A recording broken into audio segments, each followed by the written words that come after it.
அனைவருக்கும் வணக்கம். நம்முடைய லாஜிக்கல் ட்ரேடர்ஸ் கப் சேனலை சப்ஸ்கிரைப் பண்ணியிருக்கக்கூடிய அனைத்து நண்பர்களுக்கும் நன்றி.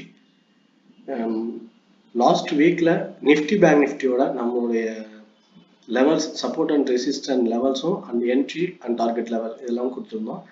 ஸோ இந்த 1 வீக்குக்கான மொமெண்டம் எப்படி இருந்தது, நமக்கு அதில் என்ன ப்ளஸ் மைனஸ் நடந்துச்சு அப்படிங்கிறத பார்த்துட்டு next week market overall expectation எப்படி இருக்கலாம் அண்ட் பர்டிகுலராக மண்டேக்கான என்ட்ரி அண்ட் டார்கெட் லெவலில் நம்ம எந்த விஷயங்களை பார்க்கலாம், இந்த டீட்டெயில்ஸ் எல்லாத்தையுமே நம்ம கண்டினியூவாக பார்ப்போம். ஸோ ஃபர்ஸ்ட் நிஃப்டி நம்ம பார்ப்போம். நிஃப்டியில் லாஸ்ட் வீக்ல பார்த்தீங்கன்னா, லாஸ்ட் வீக்ல மண்டே எக்ஸ்பெக்டேஷன் நம்ம என்ன வச்சிருந்தோம்னா 23,120 அப்படிங்கிற இந்த லெவலுக்கு மேல பிரேக் அவுட் ஆகும்போது அடுத்த டார்கெட், அதாவது ஒவ்வொரு டார்கெட்டா அப் சைட்ல நம்ம பிளான் பண்ணியிருந்தோம் 1 by 1. ஏன்னா நமக்கு ரேஞ்ச் வியூ அப்படின்ற மாதிரி இருந்தது. மார்க்கெட் ரேஞ்ச் தான் நடக்குது அப்படிங்கிற மாதிரி கன்ஃபர்மேஷன் கிடைச்சிருந்தது. அதை நம்ம ப்ரீவியஸ் வீடியோஸ்ல நிறைய இன்டிமேட் பண்ணியிருக்கோம். ஸோ இந்த பிரேக் அவுட்டுக்கு அப்புறம் ஃபர்ஸ்ட் டார்கெட் வந்து 23, 250, 300, அதுக்கப்புறம் 400, இதுக்கு அடுத்து டார்கெட் வந்து 500. இப்படி வரைக்கும் மேக்ஸிமம் டார்கெட் எக்ஸ்டெண்ட் பண்ணலாம் அப்படின்னு வந்தோம் அப்படின்ற பிளானும். The same time down side வந்து பாத்தீங்கன்னா இந்த லெவல் வந்து ஸ்ட்ராங் சப்போர்ட்டா இருக்கு. 23,50, 23,050 அப்படிங்கிறது ஸ்ட்ராங் சப்போர்ட்டா இருக்கு அப்படின்னு மாதிரி நம்ம பேசியிருந்தோம். ஸோ கண்டினியூஸா பாத்தீங்கன்னா இந்த ரேஞ்ச்க்கான மூவ் அப்படிங்கிறது நடந்துகிட்டே இருக்கு. இதுதான் இதுல நம்ம காலு புட்டு ரெண்டுக்கான ஆப்பர்ச்சுனிட்டிஸ் இருக்கும் அப்படின்றத ரேஞ்ச் அப்படின்றது. ஸோ ரேஞ்சில் 2 ஆப்பர்ச்சுனிட்டிஸ் இருந்தாலும் காலுக்கான ஆப்ஷன் அப்படிங்கிறது வந்து கொஞ்சம் கம்மியாகும், புட்டுக்கான ஆப்ஷன்ல வந்து அதிகமாக நம்ம வந்து பிளான்ல எக்ஸிக்யூட் பண்ணோம். ஸோ அதில் நல்ல டார்கெட்டே கிடைச்சிது. பர்டிகுலராக இங்கே இருந்து வந்த டவுன் ஆப்ஷனில் அதுக்கப்புறம் பார்த்தீங்கன்னா நம்ம இங்கே எடுத்த ஒரு டவுன் ஆப்ஷன், அதுக்கப்புறம் இங்கே வந்து டவுன் ஆப்ஷன். ஸோ இப்போ இங்கே டவுன் ஆகுது அப்படின்றப்ப ஒரு சின்ன ஸ்கேல்பிங் என்ட்ரி எடுத்திருந்தோம். அதை நம்ம லைவாகவே இந்த டீட்டெயில்ஸ் வந்து அனலைஸ் பண்ணி சொல்லியிருந்தோம். இது முடிஞ்சதுக்கு அப்புறம் இங்கே ஆப்ஷன் புட்டு எடுத்தோம். ஸோ அதுக்கப்புறம் ஒரு சூப்பரான புட் ஆப்ஷன். ஆனால் கால் நம்ம எங்கெல்லாம் பிளான் பண்ணுறோமோ, இங்கே காலெல்லாம் பிளான் பண்ணுற ஒவ்வொரு கால்லுமே பாயிண்ட்ஸ் வந்து சரியா கிடைக்காம பாதி பாயிண்ட்ஸ்ல எக்ஸிட் ஆகுறது, இல்லைன்னா ஸ்டாப்லஸ் ஹிட் ஆகுறது இப்படின்ற மாதிரி தான் நடந்தது. ஸோ மேக்சிமம் புட்ல ஒரு நல்ல பாயிண்ட் கிடைச்சதுக்கு, காலில் ஒரு சில இடத்துல மட்டும் பாயிண்ட் கிடைச்சது. பர்டிகுலரா இங்க மட்டும் கால் ஒரு டார்கெட் நல்லா கிடைச்சது. அதுக்கப்புறம் பெருசா கிடைக்கல. ஓகே ஃப்ரெண்ட்ஸ், இது லாஸ்ட் வீக்ல நமக்கு கிடைச்ச லெவல்ஸ். இதை ஸ்ட்ரக்சர் அனாலிசிஸா நம்ம எப்படி இதெல்லாம் பார்க்கலாம். ஒரு ரேஞ்ச் மார்க்கெட் அப்படின்னு நம்ம என்ன சொல்ல வர்றோம், எதுக்கான ரீசன் அப்படி சொல்றோம்னா, ரேஞ்ச் மார்க்கெட் அப்படிங்கிறது மேலேயும் போகாது, கீழேயும் வராது, இடையிலேயே வந்து மேலே கீழே ஏறி ஏறி இறங்கிட்டே இருக்கும் அப்படிங்கிறதுனால மட்டும்தான் அதை ரேஞ்சுன்னு சொல்லுவோம். அது ஒரு பர்டிகுலர் பாயிண்ட்டுக்குள்ள மேலேயும் கீழேயும் போயிட்டு வந்துட்டு இருக்கோம். ஸோ அந்த எக்ஸாக்டான லெவல் அப்படிங்கிறது நம்ம 23,300, 350 அப்படிதான் நம்மளோட பாயிண்ட் ஆஃப் வியூ. 350 அப்படிங்கிற பிளானும், அதுக்கப்புறம் 400 அதிகபட்சம். ஏன்னா ஒவ்வொரு ரெசிஸ்டன்ட்டுமே சின்ன சின்ன லெவல்ல இருக்கும் அப்படிங்கிறது. சப்போர்ட் லெவல் அப்படிங்கிறது 23,050 அப்படிங்கிறது அந்த சப்போர்ட் தான். ஸோ இப்போ இந்த 2 சப்போர்ட் தான் நம்மளுடைய பிளான். இந்த சப்போர்ட் பிரேக் அவுட் ஆனால் நம்ம எது வரைக்கும் போகும் ஒரு சில எக்ஸ்பெக்டேஷன் இருக்கு, வீடியோல சொல்லியிருந்தோம். அது அடுத்து 23,50 பிரேக் அவுட் ஆகுதுன்னா 22,500 ஒரு 500 பாயிண்ட்ஸ் வரும் அப்படின்னு எதிர்பார்க்கிறோம் அப்படின்னு நம்ம சொல்லியிருந்தோம். ஆனா ஒரு 500 பாயிண்ட்ஸ்க்கான டவுன் அப்படின்றது ஒரே ஒரு பர்டிகுலர் டேஸ்ல நடக்கணும் அப்படின்னா அதுக்கு மொமெண்டம் ஸ்ட்ராங்கா இருக்கணும். அதாவது செல்லிங் ப்ரெஷர் ரொம்ப ரொம்ப ஸ்ட்ராங்கா இருக்கணும், பையிங் ப்ரெஷரை விட அதிகமா இருக்கணும். அதுதான் முக்கியம். ஸோ அப்ப பையர்ஸ் அக்யூமுலேட் அதிகமா இருக்கிற இடமா, செல்லிங் அக்யூமுலேட் அதிகமா இருக்கிற இடமா அப்படின்றத பார்த்து தான் அடுத்து மேலே பிரேக் அவுட் ஆகி போகுமா, கீழே பிரேக் அவுட் ஆகி போகுமா அப்படின்னு நம்ம பிளான் பண்ணலாம். ஸோ இப்போ வரைக்கும் நம்ம இந்த அதாவது 23,570 அப்படிங்கிற இந்த லெவல்ல இருந்து கீழே வந்து டவுன்ல பாத்தீங்கன்னா 23,050 அல்லது 23 இந்த மாதிரி ரவுண்டா நம்ம மைண்ட்ல வச்சுக்கலாம். ஸோ இந்த 23,000க்கும் கீழே மார்க்கெட் ஸ்ட்ராங்கா இருக்கு. ஸோ போகல, அதாவது ஒவ்வொரு 23,000 டச் பண்ணும்போதும் மேல மார்க்கெட் ஏத்துறாங்க. ஒரு 200ல இருந்து 300 பாயிண்ட்ஸ் மேல ஏற்றி இறங்கிட்டு இருக்காங்க. ஸோ இப்போ ரீசன் இந்த லெவல் எல்லாமே வந்து ரெசிஸ்டண்டா ரியாக்ட் ஆகிறதும், இந்த லெவல் வந்து சப்போர்ட்டா ரியாக்ட் ஆகிறதும் மாறிக்கிட்டு இருக்கு. ஆனா 23,000 அப்படிங்கிற லெவல் பிரேக் அவுட் ஆகணும்னா இந்த ரெசிஸ்டன்ட் அக்யூமுலேஷன் அப்படிங்கிறது ஸ்ட்ராங் ஆகிட்டு இங்கிருந்து ஒரு நல்ல ஸ்ட்ராங் செல்லிங் ப்ரெஷர் அப்படின்னு வந்தா மட்டும்தான் இந்த லெவல் பிரேக் அவுட் ஆகும். ஸோ அதுக்காக இங்க இன்னும் செல்லர்ஸ் அக்யூமுலேஷன் நடக்கும் அப்படிங்கிறது தான் நம்ம எதிர்பார்க்கிறோம். அப்படின்னா 23,400 23,500 அதிகபட்சம் 23,600 அது அந்த லெவல் வரைக்குமே நம்ம எக்ஸ்பெக்ட் பண்ணலாம் மேல. ஸோ இதெல்லாம் போயிட்டு கம்ப்ளீட் பண்ணிச்சு அப்படின்னா அதுக்கப்புறம் ஒரு சூப்பரான நம்ம எக்ஸ்பெக்டேஷன் 23,000 அல்லது 22,500 இந்த லெவல் வரைக்கும் கீழே எக்ஸ்பெக்ட் பண்ணலாம்.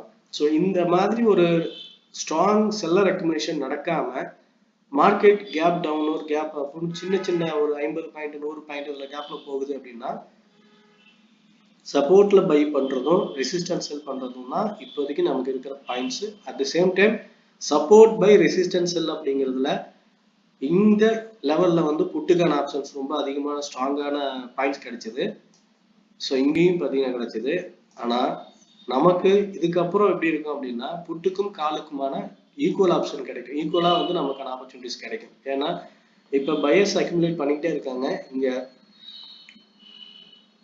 செல்லர் வந்து எவ்வளவு தூரம் ப்ரெஷர் கொடுத்து இறக்குறாங்களோ அதுக்கு ஈக்குவலா வந்து இங்க பையர்ஸும் அக்யூமுலேட் பண்ணி பையர்ஸ் வந்து சப்போர்ட் பண்ணி மேலே ஏத்துறாங்க. ஸோ 23,050 இருந்து 100 அப்படிங்கிற ஜோன் வந்து பாத்தீங்கன்னா சப்போர்ட் ஜோன். ஸோ இந்த ஜோன் பிரேக் அவுட் ஆகாம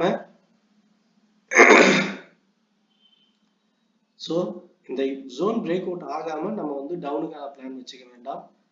at the same time resistant அப்படிங்கிறது பார்த்தீங்கன்னா 23,380 டு 400 இந்த லெவல் வந்து ரெசிஸ்டன்ட் டார்கெட்ல நமக்கு பிளான் பண்ணும்போது கிடைக்கக்கூடிய லெவலா இருக்கலாம். அதுக்கு மேல இருக்கிறது அப்படிங்கிறது வந்து கொஞ்சம் சடன் பீக்ல போய் டச் பண்ணிட்டு ரிவர்சல் ஆகக்கூடிய வாய்ப்பு இருக்கு அப்படின்னு நம்ம பார்க்கலாம். ஸோ என்னோட பாயிண்ட் ஆஃப் வியூ தான். நிஃப்டியை பொறுத்த வரைக்கும் என்னுடைய பாயிண்ட் ஆஃப் வியூ நான் இப்போ சொல்லியிருக்கேன். ரீசன் ரேஞ்ச் போகிறதும் ரேஞ்சில் சப்போர்ட் பை ரெசிஸ்டன்ஸ் செல் அப்படிங்கிறதும் அதில் சப்போர்ட் லெவல் அப்படிங்கிறது 23,100 23,000 ரெசிஸ்டன்ட் அப்படிங்கிறது 23,250 300 350 400 ஒவ்வொரு 50லும் 100 பாயிண்ட்டுக்கும் டார்கெட் இருக்கு. ஸோ பையர்ஸ் கால் சைடில் ஏன் நம்ம வந்து பெருசா நம்ம டார்கெட் புக் பண்ண முடியல அப்படின்னா மொமெண்டம் வந்து பார்த்தீங்கன்னா உங்களுக்கு நல்லா தெரியும். ஒவ்வொரு கேண்டிலுமே ஒரு கேண்டிலோடைய 100% வந்து கரெக்ஷன் மேல கீழே ஏறி இறங்குது. ஃபார் எக்ஸாம்பிள் உங்களுக்கு நான் இந்த ஒரு கேண்டில் மட்டும் எடுத்து காட்டுறேன். ஓகே, இந்த ஒரு கேண்டில் வச்சு பார்ப்போம். இங்க பாத்தீங்கன்னா இந்த கேண்டில்ல மேல இருந்து கீழே ப்ரெஷர் இறக்குறாங்க. மீன் இங்க இருந்து ஓப்பன் ஆகுது, மேல பையர் போகுது, அங்கிருந்து மறுபடியும் அங்கிருந்து செல்லர் கீழே இறக்குறாங்க.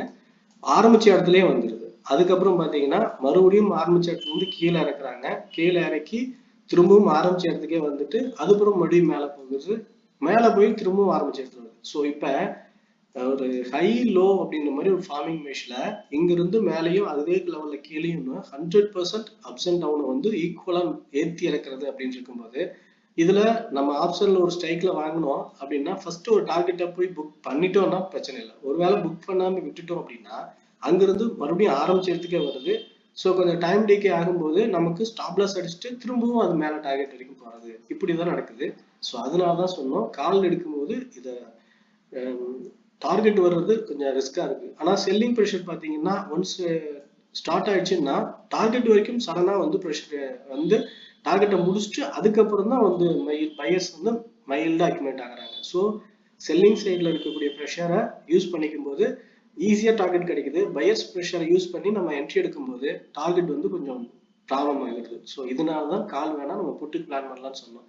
ஆனா இந்த லெவலுக்கு அப்புறம் ஏன் அப்படி சொல்லுவாங்கன்னா இது ஸ்ட்ராங் பையர்ஸ் பாயிண்டா மாறிடுச்சு. அதாவது 23,120 இருந்து மேல போகும்போது பையர் சைட் ப்ரெஷர்ஸ் அதிகமா இருக்கும். ஒரு என்ட்ரி மேக்ஸிமம் ஒரு 50 பாயிண்ட் நமக்கு ஸ்பாட்ல மூவ் ஆகுது அப்படின்னா ஸ்பாட்ல வந்து 23,100 இருந்து 23,200 அப்படின்ற மாதிரி ஒரு பிளான் வைக்கணும்னா ஒரு 100 பாயிண்ட்ஸ் மூவ் ஆகுதுன்னா டீப் இந்த மணில வந்து 70 பாயிண்ட்ஸ் நம்ம எடுத்துக்கலாம்.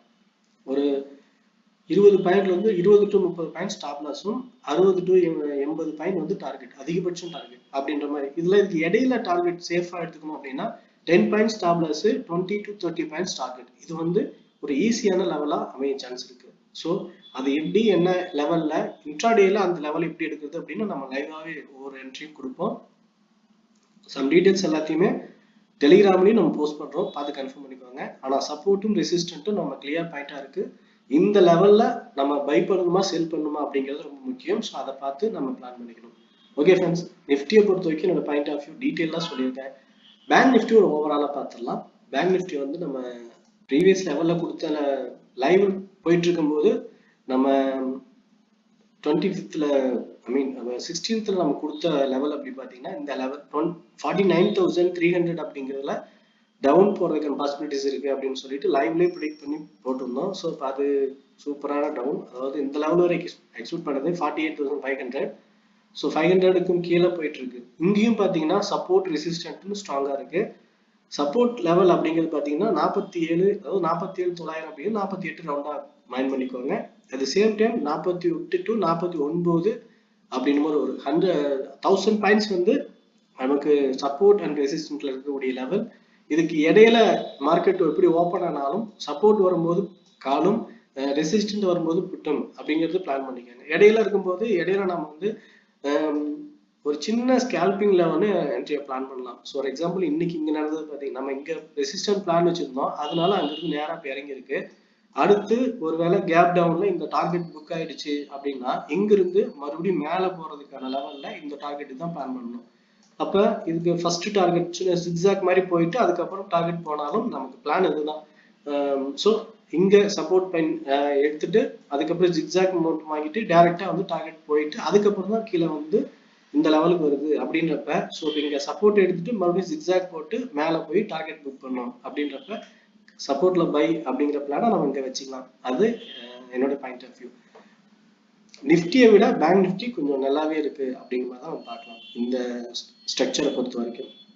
Okay friends, Nifty Bank Nifty ரெண்டுலையுமே என்னோட பாயிண்ட் ஆஃப் வியூல என்ட்ரி டார்கெட் லெவலில் சொல்லியிருக்கோம். இந்த வியூ பிடிச்சது லைக் பண்ணுங்க, உங்க ஒப்பீனியன் எதுவாக இருந்தாலும் கமெண்ட்ல சொல்லுங்க. ஓகே ஃப்ரெண்ட்ஸ், தேங்க்யூ ஃபார் வாட்சிங்.